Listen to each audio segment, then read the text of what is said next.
Well, it is a rarity in nature, but a pair of Comox Valley teens have come across it south of Courtenay, a two-headed garter snake.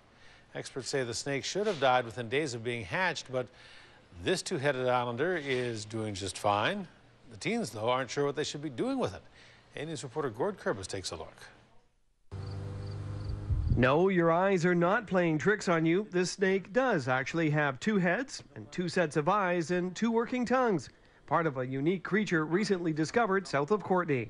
We were just walking down Trent River, and all of a sudden I saw this snake that was kind of going two different directions, like it had two different brains, and I was like, what's wrong with that snake? And I looked up closer, and I was like, oh my gosh, it's got two heads.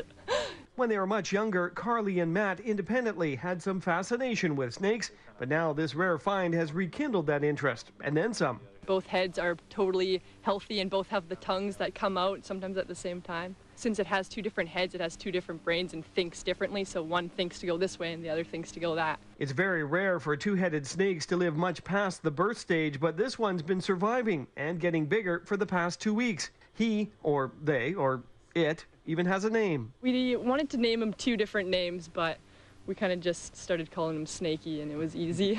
Matt has already been in contact with a professor at the University of Tennessee about the snake. He said they usually find one every year or so, a couple of years, so that's everywhere around the world kind of thing. He seemed to know a lot about them. That professor is interested in their find, as is this North Island reptile rescuer who also lives in Comox.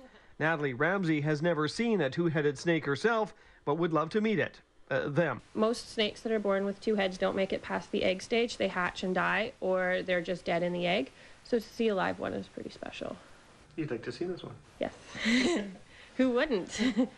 In the meantime, Matt and Carly would like to figure out what to do with the snake. They put their heads together, Matt and Carly, and decided they'd like to sell it or donate it to an organization that could better observe it. We both want to sell it, but like...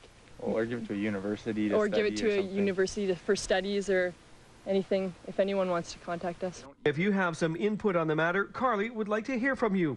You can email her at Carly_, you ready for this, 2222 @hotmail.com. In Comox, Gord Kurbis, A-News.